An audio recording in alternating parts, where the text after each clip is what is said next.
Olá, eu sou Vânia Batista e esse é o nosso podcast. Esse podcast fala sobre melhoria contínua, gestão e operação enxuta, planejamento, liderança e produtividade.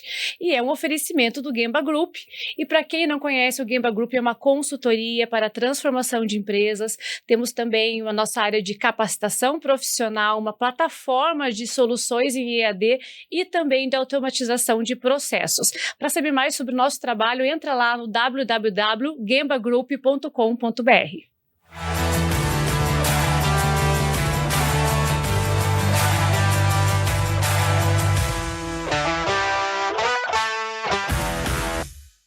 E no episódio de hoje, nós vamos falar sobre os impactos em resultados financeiros utilizando o método SQDCP, tá difícil de decorar, que tem um foco muito grande no gerenciamento de informações, análise de dados através da gestão à vista. E o Roberto Daniel, que já participou num outro episódio com a gente, né, contando sobre essa metodologia, nesse episódio vai explorar um pouquinho mais a questão dos resultados, dos impactos financeiros para as organizações que trabalham, né, focadas em realmente levar a sério essa metodologia e olhar para isso realmente como também não só uma análise de dados, mas também informações para tomadas de decisão. Bom, vou passar a palavra para o Roberto para contar um pouquinho mais sobre isso. Eu ainda não decorei essa sigla toda aqui, vamos tentar. Ele vai contar para a gente aqui um pouquinho mais, até porque ele está focado num nicho específico de fábrica de colchões, então a gente vai estar olhando mais para esses cases para trazer mais conhecimento para vocês. Vamos lá, Daniel? Vamos lá, vamos falar de SQDCP. SQDCP. Isso aí. Bom, sem dúvida nenhuma, principalmente um gestor financeiro que vai pensar em investir, ele quer saber, né? A gente fala em inglês, show me the money, me mostre o dinheiro, qual que é o retorno? Porque, logicamente, um quadro, né? Um treinamento, um investimento num consultor, ou mesmo, eventualmente, se você tem um capital humano dentro da empresa que possa fazer isso, tem horas alocadas. Então, tem um investimento, um valor que você vai ter que investir, né? Tanto no hardware, que são os quadros, quanto, vamos falar assim, no peopleware, né? Que são as pessoas envolvidas, as horas envolvidas das pessoas que você vai treinar e tudo mais. Então, sempre... Esse é o investimento? Seria isso o investimento? Sim, em capacitação. Capacitação e, logicamente, nos quadros em si, que também não é um investimento alto, mas é um investimento. E você tem, por exemplo, indicadores na média de retorno desses projetos? Por exemplo, o cliente já investiu X e o resultado desse trabalho trouxe para ele 3x de... Você fala retorno. Investir nos quadros? Não, investir no projeto como um todo. Olha... Posso falar para você que o investimento em quadros, mais capacitação, te dá um retorno em... Não vou falar assim, não, em um mês. Não dá em um mês, mas eu diria que em menos de 6 meses você tem um retorno do que você investiu, né, em capacitação no hardware em si. Né? Uhum. Se paga rapidamente e aí você depois tem um ganho exponencial. Né, e eu vou discorrer sobre o que são esses ganhos exponenciais, né, que é uma vez que você amortizou o que você investiu, tanto para capacitar, contratar um consultor ou comprar os próprios quadros que tem um valor, esses ganhos já amortizados você continua ganhando com o que você acabou criando, né, de aculturamento para as pessoas que não usavam isso. Tá? Então, eu digo que depende do grau de absorção e maturidade da empresa, pode variar de 3 a 6 meses. Uhum. Tá? 3 meses, eu posso dizer que lá no meu exemplo canadense, a gente conseguiu já ver os retornos, e eu tenho métricas aqui para te passar. 6 meses, eu posso dizer que foi o exemplo da CBP, que foi quando eu implementei, do meu retorno ao Brasil. Né? Logicamente eram mais quadros, né? Na CBP foram 24 quadros, é uma operação maior. Na planta dos Estados do Canadá não tinha um processo complexo de espumação e laminação. A CBP basicamente ela faz tudo isso. No caso do Canadá a gente comprava as espumas. Então basicamente eu tinha metade dos quadros no Canadá do que eu implementei na CBP. Então foi um investimento maior em quadro, em treinamento, nos Gemba Walks. Mas ambos deram os retornos que a gente esperava. Tá? Então 6 meses estourando é o prazo que eu considero eventualmente com o aculturamento implementado. Então não adianta também você investir e vamos falar assim, a circularidade, né, das caminhadas Gemba, você cobrar os gestores, né, o preenchimento dos mesmos, a coleta de dados, isso pode não gerar o ganho esperado. Tá? Por isso que é muito sensível, uma vez que você implementa, ter um acompanhamento, né, ter uma pessoa, inclusive um ponto focal. No meu caso, eu sou consultor. Né, tem que ter uma pessoa, um ponto focal na empresa que seja o cão de guarda, o sponsor que vai ficar em cima, né, para ver se isso aqui realmente está acontecendo. Senão, eventualmente, é mais uma ferramenta que pode naufragar. Tá? E pode acontecer. Tá? Uhum. Então, os dois casos, né, nos quais eu tive certo sucesso, que foi do Canadá e da CBP, eu vou falar para você, eventualmente, alguns ganhos interessantes, né, e até surpreendentes, né. Uhum. Quando a gente implementou, e eu vou citar o exemplo da planta de Toronto, a qual eu fui, depois que a gente implementou os quadros, eu fui convidado a ser o responsável pela fábrica. E que até, no caso, ajudou a gente até conseguir ganhos mais substanciais do que eu esperava. Lá não tinha 5S, por exemplo, implementado, então a gente incorporou auditorias de 5S, auditorias de segurança, projetos Kaizen, né? Inclusive a gente usava o quadro, né? A gente tinha um quadro, inclusive um quadro de Kaizen, que a gente colocava os projetos e tinha inclusive um troféu Kaizen das áreas que mais faziam projeto Kaizen. Essa ideia do projeto Kaizen a gente trouxe para a CBP no Brasil também.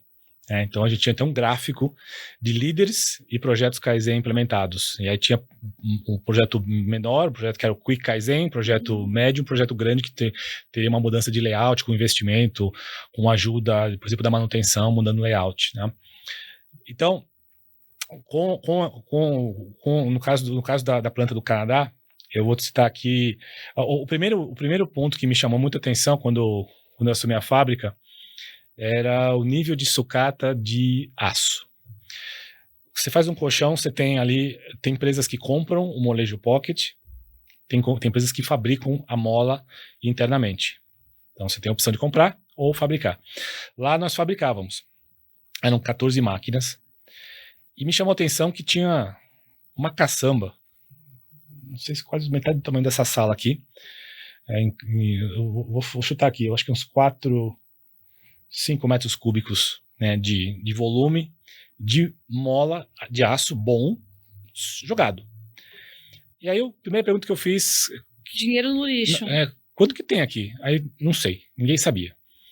Aí nós compramos uma balança, porque não tinha uma balança. Não tinha uma balança para pesar. Aí nós pesamos. Janeiro de 2018, todo mundo ficou assustado. 4 mil quilos. Isso sucateado num mês. Eu falei, não, gente, isso não pode ser. E aí eu fiz a segunda pergunta. Ok, pessoal, fato brutal 1, sucateamos 4 mil quilos. Para onde está indo isso, essa sucata? Aí uma pessoa lá ficou meio vermelha e me falou, tem um John que vem aqui coletar. Aí eu fiz a terceira pergunta, e ele está comprando da gente? Aí ficou mais vermelho ainda, falou, não, a gente não vende. Bom, resumo da ópera, a gente estava sucateando 4 mil quilos, e dando esses 4 mil quilos para um terceiro lá, do sucatão, que estava fazendo fortuna. Eu falei, bom... Uma mina de ouro. A fábrica era um pote de ouro no final do arco-íris deles. Aí falei, bom, ok, temos aqui elementos para a gente atacar o problema. Então, o primeiro problema não tinha basicamente um controle, os operadores basicamente estavam sucateando a esmo, a Deus dará. Então... a gente chamou todos os operadores, nós colocamos não tinha um procedimento também. Então, basicamente, a pessoa fazia um setup da máquina para operar. Se sucateava 10 quilos, não tem problema nenhum. Bom, nós colocamos lá um protocolo de setup com a quantidade aceitável, até porque você fazia ajuste de máquina, você tinha perfis de mola que às vezes você tinha que fazer uma transição e gerava um pouco de sucata. E o mais surpreendente, que esses ficaram no começo meio rebeldes, nós compramos 14 contenedores de plástico vermelhos. Então, cada máquina tinha o seu numerado, tinha a máquina 1 de mola 1, o contenedor 1 de sucata. E o nome do operador. Todo final de turno, o operador ia ter que pegar o carrinho e pesar. E o quadro que tinha lá montagem e mola, tinha que declarar lá quantos quilos Que é aquele operador e operador que sucateou. Você não vai acreditar. De 4.000 quilos em janeiro de 2018, acredite se quiser, em abril de 2018, 3 meses depois, passamos a 20 quilos. De 4.000 para 20 quilos. Despencou. O que isso significava em termos de receita, de grana, dinheiro? 4.000 quilos de aço, eu teria que fazer a conversão em dólar canadense. Estou por fora até do valor da LME, mas eu vou te chutar um valor aí. Vai, em média. Coisa de 15, 20 mil dólares por mês. Estava sendo jogado fora. Então, analisa isso. Eu posso estar falando uma tremenda asneira, porque eu teria que link. Mas o nome, em graneza, 20 mil dólares canadenses. 100 mil reais. 100 mil reais, põe isso por ano, vai, 250... 1 milhão e 200 mil reais indo pro lixo. Em sucata. Sucata de mola. Mas foi, no primeiro mês, os operadores não queriam. Não? Lógico. Aí, logicamente, nós tivemos que fazer uma reunião com o RH, explicando por quê. Explicando, inclusive, que esse dinheiro não estava sendo revertido para a empresa, blá, blá, blá. No segundo mês, de 4 mil, caiu já para 1.000.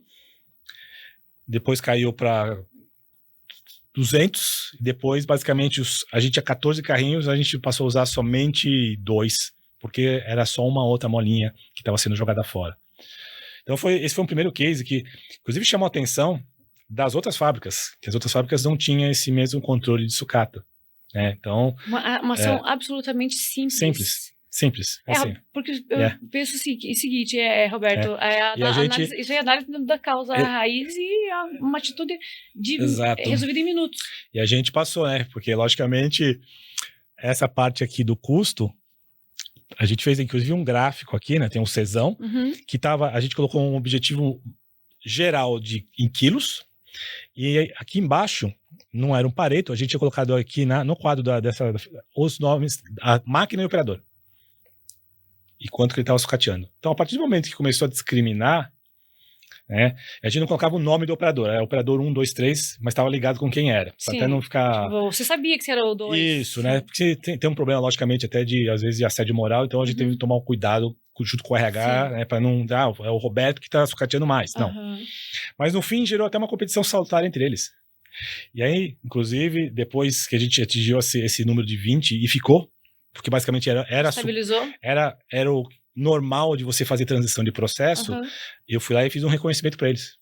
Dei lá um prêmio do bombom. E foi um case muito legal, porque depois esse procedimento a gente acabou estendendo ou exportando para outras fábricas que não tinham. Sim. Simples. Isso numa área. Tá? Eu tenho um outro exemplo de sucata, que é em custo, que era, no processo de colchão, você tem o fechamento do colchão. Então você tem, imagina aqui, eu pegar o meu celular como exemplo, o colchoeiro, ele fecha o colchão embaixo e em cima. Então tem um negócio chamado, a gíria chama cadarço, é o fitilho, que você fecha o colchão. Então normalmente você fecha, tem cadarços de diferentes cores. Tem branco, tem preto, lilás. E o que o colchoeiro faz? Ele pega o cadarço, costura, fecha. E normalmente tem um pedaço que ele joga fora. Nessa fábrica, 70% do volume dos cadastros consumidos eram da cor preta. Um belo dia, isso foi mais ou menos, se não me engano, foi em junho de 2018. 2018 foi o ano da transformação, né? Porque em 2019 a gente atingiu, eu diria, a excelência operacional lá. Me ligam desesperado, eu tava chegando na fábrica, às 7 da manhã, Roberto, tá parando a linha. Como assim tá parando a linha? Tá parando a linha porque tá faltando um cadarço. Mas como tá faltando um cadarço? Chegou um lote anteontem. Não, tá faltando um cadarço. Aí, desesperado, e parou. Aí parou a linha, eu tive que virar a linha para um outro tipo de colchão com outra cor, e aí me gerou um problema de entrega, porque eu tive que ligar para o cliente que não ia entregar porque faltou cadastro. Eu consegui não parar a linha, mas me gerou um transtornaço. Aí fomos aí entender o que estava acontecendo. Eu tinha lá 6 colchoeiros, essas pessoas que fecham o colchão, e eles basicamente estavam cortando excessos, ou às vezes não ficava bom o colchão, ele tirava todo o cadastro e jogava no lixo. Igual Aí eu A mentalidade do desperdício déjà vu, inexistente. eu estava focado no molejo, a gente matou o molejo. Opa, temos um problema recorrente, mas agora nos fechadores. Mesma coisa, nós pegamos uns baldinhos vermelhos, colocamos para cada cochoeiro, ele tinha uma folhinha para declarar no final do turno. Quanto que ele tinha de cadastro, quanto que ele devolveu? Quantas jardas lá que a gente media por jarda, né? E começamos até primeiro avaliar quanto, assim, eram quilômetros de sucata, que logicamente acabava, você consumia mais. Pô, eu tô comprando com base, eu tenho uma ficha que me consome, vamos falar um número hipotético, vai. Um colchão tem 4 metros quadrados, um colchão king size tem 4 metros quadrados, vezes 2 dá 8 metros quadrados, 8 metros lineares, desculpa, de cadastro. Então, com base no consumo mensal, eu compro 200 rolos, né? Mas eu não estava contemplando essa sucata não declarada. Quilômetros de sucata. Além disso, nós começamos a declarar no quadro, que era o quadro da montagem, diferentemente da área de molas, o pessoal entendeu e não teve nenhuma resistência. Tanto é que foi assim, de quilômetros para metros em mês e meio, despencou. E além disso, a gente implementou, junto com o quadro, onde você tem ali os rolos, um sistema de Kanban. Não tinha também. Então, o funcionário podia simplesmente sair da estação dele, ir para... tinha uma estante onde você tinha lá os rolos, pegar o rolo, a quantidade que ele quisesse, sem declarar. Então, saiu do almoxarifado, dava abaixo do almoxarifado para a área, e tudo e qualquer rolo que o operador A, B ou C pegava, ele tinha que declarar, tinha lá uma folha, um papel mesmo, bem arcaico, para começar, e um Kanban visual lá de vermelho, amarelo e verde, para ver eventualmente se estava acabando. Moral da história, a gente de quilômetros baixou para metros de sucata, de cadarço, e nunca mais parou a linha. Volume, em valores, logicamente, o cadastro é muito mais barato que o aço, né? Então, creio que se a gente sucateava aí, sei lá, 2, 3 mil dólares por mês, passou a ser $50. Dinheiro que era o sucata de processo normal. Mas 3 mil dólares por mês, a gente tá falando de 40 mil dólares. Ano. Então, a fábrica, quando a gente assumiu, estava fadada a fechar. Inclusive, eu recebi um input do CEO da empresa, pelos dados que estavam, quando eu recebi a fábrica, que se a gente não fizesse realmente uma virada de jogo no SQDCP... E curto prazo. Curto prazo. No SQDCP, ele iria... Porque como que funciona as operações da América do Norte? As fábricas ou as empresas, elas não têm o prédio. É tudo leasing. Ela tem a máquina. Sim. Então, no Canadá, por exemplo, você pode fechar a fábrica e mudar para um raio de 100 km e você não é obrigado nem a levar as pessoas. Você leva as máquinas e estamos conversados. E isso foi interessante porque quando eu recebi esse feedback, veio o elemento, né, da produtividade. Eu vou falar do elemento da entrega também e da segurança. A produtividade, no caso da fábrica como um todo. Lá a gente tinha uma métrica chamada SAH, que é hora padrão alocada para colchão. Isso era padronizado para todas as fábricas de colchões. A minha fábrica, ela era a 35ª pior de 37. Quando eu recebi, eu participava de um fórum mensal de diretores de operações e colocavam lá o quadro. E a gente ficava incomodado, né? Lógico. Quando eu via... Lá na... 37 fábricas, a 35ª era de vocês. Série D, né? Falando a analogia de futebol. Série F. Tem série T mais, né? E esse foi um dos pontos que o CEO falou para mim, Roberto, estava rodando em 45%. O que 45% significa no mundo de colchão? Significa que, basicamente, você tem uma pessoa ou duas pessoas trabalhando, né? Onde uma pessoa deveria fazer o trabalho. Tá? Eu assumi a fábrica com 250 pessoas, em 2 turnos. Eu tive que chamar, inclusive, os representantes do sindicato, porque não foi só uma ação minha, mas eu tive que ter, eventualmente, o entendimento das pessoas. A gente não mensurava a produtividade. Não tinha nenhum quadro, nem o quadro SQDCP, e nem um quadro específico de produtividade. E produtividade era uma das métricas que, inclusive, estava atrelada como métrica estratégica do CEO da empresa também, tá? Do SQDCP, de operações e também do CEO da empresa. Mas é dinheiro jogado no lixo. Imagina, estou com 2 pessoas que eu poderia ter uma pessoa. Desperdício em qualquer natureza. Exato. Né? Então, além do quadro SQDCP da planta, onde eu colocava essa produtividade geral, a gente criou um quadro, eu subdividi, eu fiz um desdobramento do C de produtividade. Então, era um quadro 2 vezes essa televisão, e eu tinha basicamente todos os dias, e a gente preenchia à mão. Né? Tinha a meta, tinha as plantas top 5, tinha onde nós estávamos, e logicamente começou lá embaixo, né? E aí eu chamando as pessoas, logicamente nisso a gente começou a fazer investimento, e eu tinha uma pessoa muito boa lá de melhoria contínua que a gente contratou, que me ajudou a fazer, nós treinamos todos os líderes, né, na metodologia de fazer projetos Kaizen, né, de melhorias, basicamente projetos rápidos. Os projetos maiores até eu puxava pessoalmente, né? Razão pela qual a gente criou o prêmio o líder Kaizen que fizesse mais projetos, tanto em segurança, como em qualidade, como em produtividade. E aí nós começamos a fazer mudanças em layout, foi feita uma mudança forte de layout também, mudanças em coisas assim que você para pensar.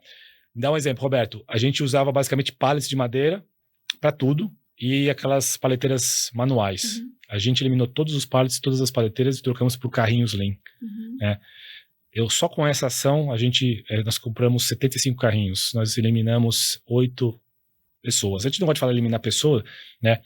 Mas cada pessoa não produtiva me impactava, né, nesse custo standard. O carrinho é o Milk Run. Isso, tá? Depois eu até te mando uma foto para você ver como que era. E é uma das coisas que eu até ofereço também dentro dos meus trabalhos. E começamos a, eventualmente, com dados, né? Todo mundo vendo, inclusive esse quadro ficava na entrada ali do restaurante, onde todo mundo, quando chegava, via, e quando ia embora, via.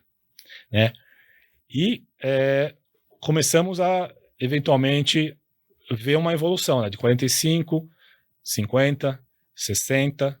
70, teve um dia que nós batemos 100, inclusive nós fizemos uma celebração com todo mundo lá, o pessoal gosta de pizza, né? Então a gente comprou pizza, né? E fez com que, logicamente, naturalmente, com as otimizações de processos que a gente foi criando em cada área, por exemplo, nessa parte de mola, que eu falei que sucateava uns 4 mil e passamos para 20, naturalmente, eu eliminei uma posição. Que eu comecei a ganhar escala, né? No Cochoeiro, eu transferi uma pessoa para o segundo turno, então no primeiro turno eu tinha uma pessoa a menos. Então comecei a otimizar, foram feitos alguns investimentos em maquinário também, e que nos permitiu sair de 45% para 90%. Nós dobramos a produtividade, e logicamente em um ano, e esse foi um projeto de longo prazo, de 250 pessoas a gente baixou para 130, fazendo o mesmo volume de colchão e de box de madeira. Alta produtividade mesmo. E eventualmente a gente de custo, eliminação de desperdícios, vou falar assim, alta produtividade. Em valores, tá? É bom falar em valores. Um salário médio hora de um operador no Canadá está na faixa de $12 americanos. 12 dólares americanos, vamos falar assim, vezes... Vou arredondar para $100 por dia, $2.000 por mês de salário. Lá não tem FGTS, não tem 13º, então a $2.000 você pode arredondar. Então, nós eliminamos 80 posições. Então, eu faço a conta que $160 mil. $1.000 por ano, né, vamos fazer ganho tangível. Não, por mês, né? Por mês, desculpa. 160... $2 milhões por ano de economia de mão de obra. Né? $2 milhões de economia de mão de obra, mais 100 mil de eliminação de sucata lá das molas, mais 40 mil do cadastro. Tem outros exemplos. Eu poderia estar discutindo com você 3 horas, né? E aí vai um outro elemento que, logicamente, tudo está correlato, por isso que eu gosto do SQDCP. O D de delivery. A gente assumiu a fábrica, literalmente, o meu celular na época, eu recebia ligações não muito amigáveis de clientes, direto. Os caras tinham meu telefone, Imagina, um Magazine Luiza te ligando, o gerente de distribuição do CD, porra, tá atrasado, tem pedido que não entregou.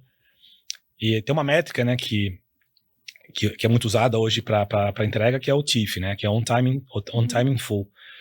A gente tava uma métrica desastrosa, 80%, que pode parecer muito alto, mas para o TIF é um desastre. Sim. Que, traduzindo em miúdos, é pedido atrasado, cliente insatisfeito, e lá a gente pagava multa. Então, além de eu ter cliente satisfeito, eu tinha cláusulas, né? Então, quando eu assumi a fábrica, a gente estava pagando por mês em torno de 45 a 50 mil dólares canadenses de multa por atraso. Analisando isso, estamos falando aí de quase 500 meio milhão de dólares canadenses, né? Que dá 350 mil dólares americanos por ano. Logicamente, quando a gente aumentou a produtividade, começamos, logicamente, por consequência, a tirar atrasos. Rapidamente, eu diria que em 3, 4 meses a gente começou isso foi a partir da metade de 2018, porque nós tivemos que arrumar a casa dentro primeiro, né? Então o primeiro semestre foi bastante conturbado, mas depois, com a casa arrumada dentro de casa, vamos falar assim, por consequência, você percebeu já, meu celular já não estava tocando mais, né? O OTIF começou a bater 95 e basicamente navegou a 99. E aí, uma coisa que me deixou bastante lisonjeado lá, o vice-presidente de operações da Sleep Country, que é o segundo maior, é como se fosse Magazine Luiza ou Casas Bahia, que não sei quem que hoje é o maior magazine do Brasil, ele me ligou pessoalmente, falou, eu quero ir aí quero fazer um town hall com a tua equipe, eu quero fazer uma reunião com a tua equipe para elogiar o trabalho de vocês, né, porque vocês, ano passado, não falo português, o inglês, claro, tava shit, né, tava quase falando para cortar o fornecimento de vocês deram uma volta por cima, né, e vocês ganharam o prêmio de fornecedor do ano. Uau. De todos os fornecedores de colchões. Era o pior, você transformou o melhor com o trabalho. Não botei, tanto é, inclusive, uma coisa que ele até me convidou para assistir um jogo de rock. Eu nunca tinha assistido um jogo de rock, nem fazia parte do meu plano desse jogo de rock no Canadá. Eu gosto de basquete, né? E ele foi lá. Ele foi é um alemão, chama Sigville, né? Mas ele é o vice-presidente de operações da Sleep Country. E foi agradecer a todo mundo lá e mencionou o trabalho que a gente fez, né? Mesmo quando tinha problemas, o atendimento pros CDs, né? Porque antes, o que acontecia? Tinha um problema, não entregava e ninguém falava nada. Então o cara tinha que ficar ligando desesperado. Então a gente, mesmo com alguns problemas quando aconteceu, a gente antevia, avisava. Uma vez teve uma nevasca lá e logicamente o caminhão ficou atolado e eles entenderam. Mas óbvio, um fator externo, né? Mas nem demilitado. Não, mas estava no contrato e mesmo com nevasca podia ser demilitado e tal. Então a gente, e basicamente a gente zerou multas. Olha só. Economia de tudo quanto é lado, né? Eu estou deixando para o fim a parte de segurança, né, porque vale mencionar também. Quando a gente assumiu a fábrica, literalmente, não falar toda semana sim, semana não, tinha um acidente com afastamento. E acidentes graves, até processo de grampear. Imagina você grampeando no teu dedo, deslocamento de ombro, movimentando o colchão. Logicamente, gente sendo afastada, que é o custo do afastamento que eu te falei, né, do custo da ergonomia. E aí teve um elemento que me ajudou, que foi uma vistoria do Ministério do Trabalho da região ali de Toronto, onde foi feito um relatório. Eu já tinha feito um relatório meu, eu tinha levado isso para a presidência, logicamente o orçamento já tinha sido feito. Falei, Roberto, esse ano não dá para fazer, porque já o orçamento já está feito, mas essa vistoria me ajudou a alavancar alguns projetos que eram necessários para a gente realmente mitigar alguns riscos que eram realmente problemáticos, né, onde você tinha muito manuseio forte e os colchões, um pouco diferente do mercado brasileiro, a grande maioria dos colchões na América do Norte são pesados, né? O que é pesado? Põe aí 40, 50 quilos. Quando você movimenta um colchão uma vez, ok. Quando você movimenta isso 100, 200 vezes por dia, você tem potencial de lesão lombar, não? Então a gente conseguiu, com essa auditoria, essas implementações. Mas o mais interessante foi que quando a gente treinou os líderes para fazer os Kaizens, junto com o 5S, nós começamos, por exemplo, uma coisa pode parecer muito simples para as empresas que estão num grau de excelência, mas lá não tinha demarcação nenhuma. zero. Então, você não sabia onde você andava, risco de tropeçar, risco de cair. Então, nós passamos a demarcar tudo e eventualmente, tudo tinha a sua função. Onde você tinha que andar, onde você tinha que deixar um carrinho de sucata, um carrinho de processo, uma pilhadeira. Nós demarcamos ali em torno de uns 6, 7 quilômetros. Gestão visual, gestão de sinalização suspensa, total de 180 kaizens em segurança e ergonomia em 2018, mais 200 em 2019, né, que levou a gente a ter... foi a primeira fábrica do Canadá a ter 0 acidentes por mais de um ano, porque lá era basicamente todo mundo tinha afastamento quase todo mês. Né. E esse custo do afastamento dos 50 mil reais, que lá também é correlato a 12, 15 mil dólares, basicamente zerou. Isso, inclusive, ajuda, aqui no Brasil também, né, porque tem eu não sei qual que é o termo, que não sei se é fator previdenciário, é um índice que vai atrelado ao seguro que você paga. Então, logicamente, quando você tem esse fator, e me perdoem os técnicos de segurança que foram assistir isso se eu estou falando uma besteira, mas tem um dado que ele é atrelado eventualmente ao que a empresa paga em termos de seguro, né? Então, se você tem realmente uma empresa, entre aspas, segura, com 0 acidentes ou com, vamos falar assim, pouco risco, naturalmente você paga menos. Sim. Tá?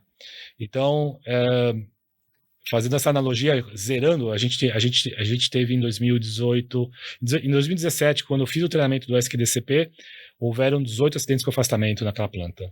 Em 2019, no primeiro semestre, ainda com as dificuldades, a gente teve 6. Né? Então, vamos falar assim, consideramos aí 70 mil dólares de custo de não segurança, né, de pessoas afastadas. Em 2019 foi 0. Né? Sem falar, eventualmente, no engajamento das pessoas, porque, logicamente, tinham pessoas que não ficavam muito tempo, então tinha um churn rate, que era rotatividade, que era medido também. A gente tinha a medição do churn rate, e estava acima de uma métrica lá de 2% da corporação, e em 2019 a gente zerou também. Então as pessoas não iam embora. Até porque viam lá realmente que foi feito um investimento pesado em segurança. Uhum. Né? E eu vou deixar qualidade não menos importante, né? Eu falei muito de custo em sucata, mas qualidade. Nós tínhamos um problema considerável, porque você fala assim, colchão é um produto simples de fazer. Nós tínhamos muitos problemas de devolução, né? Por falhas mais óbvias, mas que acabavam acontecendo. Por exemplo, embalagem rasgada. E que, eventualmente, a gente não estava pegando ainda na fábrica.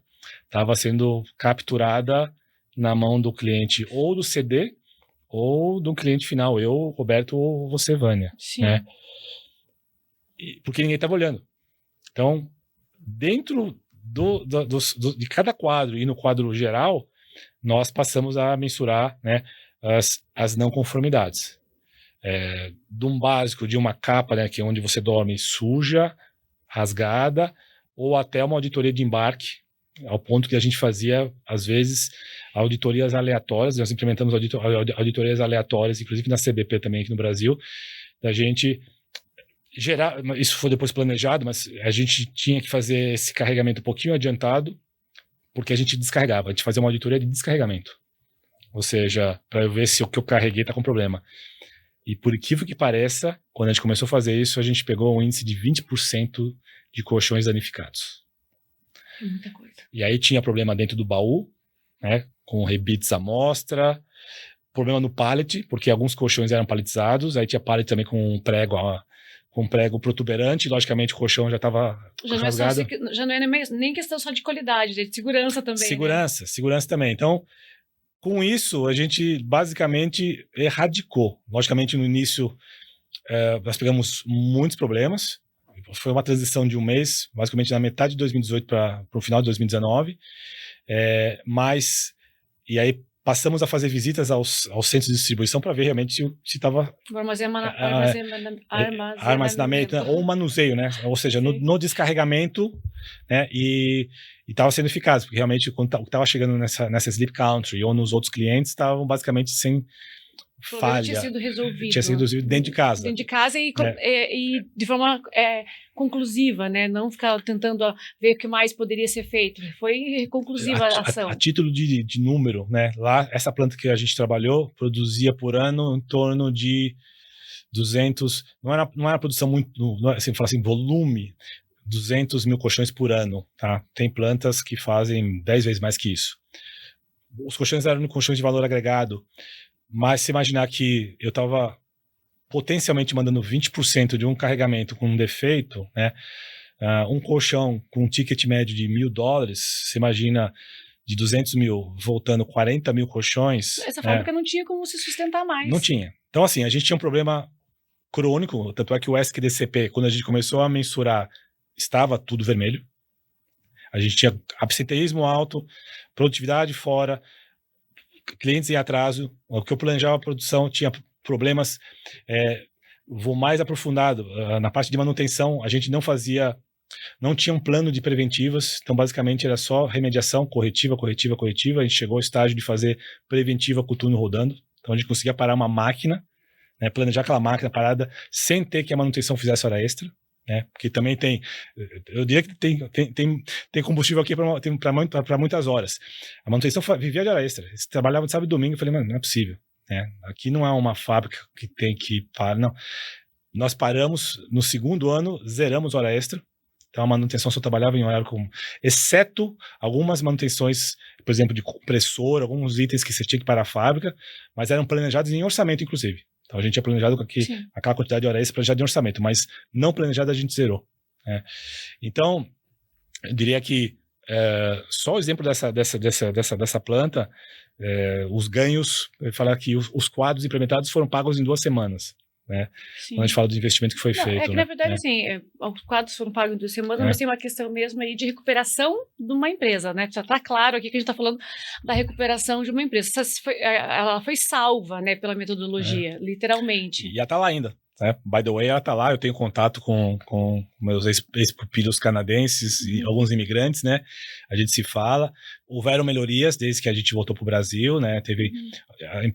Isso é bom, né? Quando eventualmente você consegue mostrar para a alta gestão que aquela operação realmente pode dar retorno, você atrai investimentos. Então, tanto é que foram feitos outros investimentos, até em automação.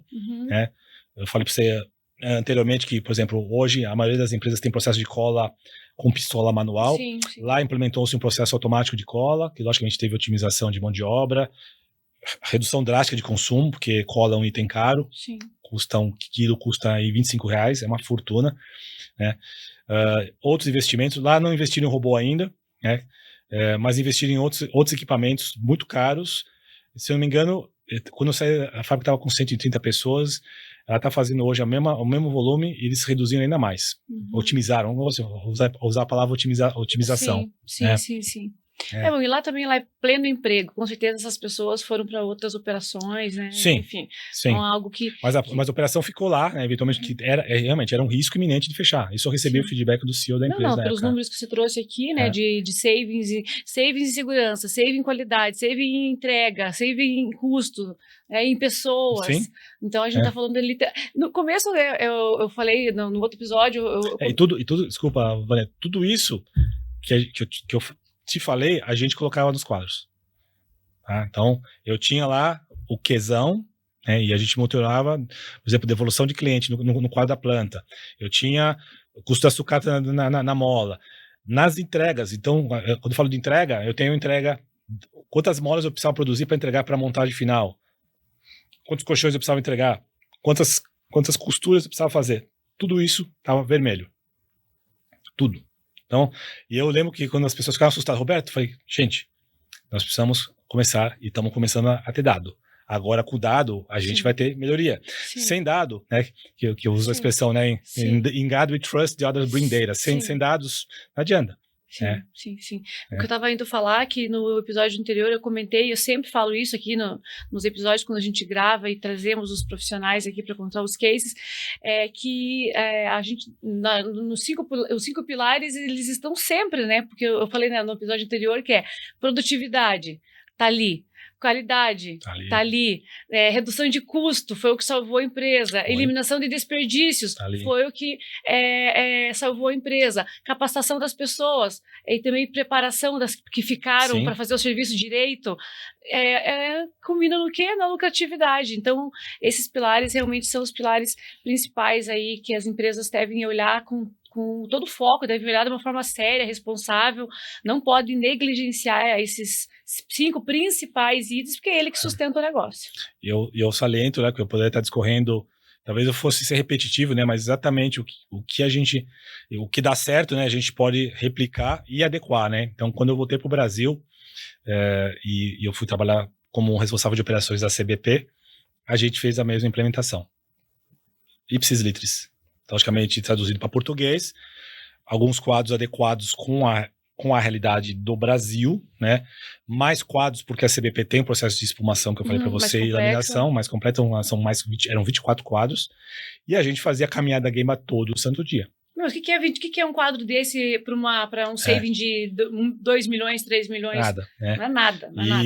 Da mesma maneira, a gente fez toda a jornada de 6S, Kaizen.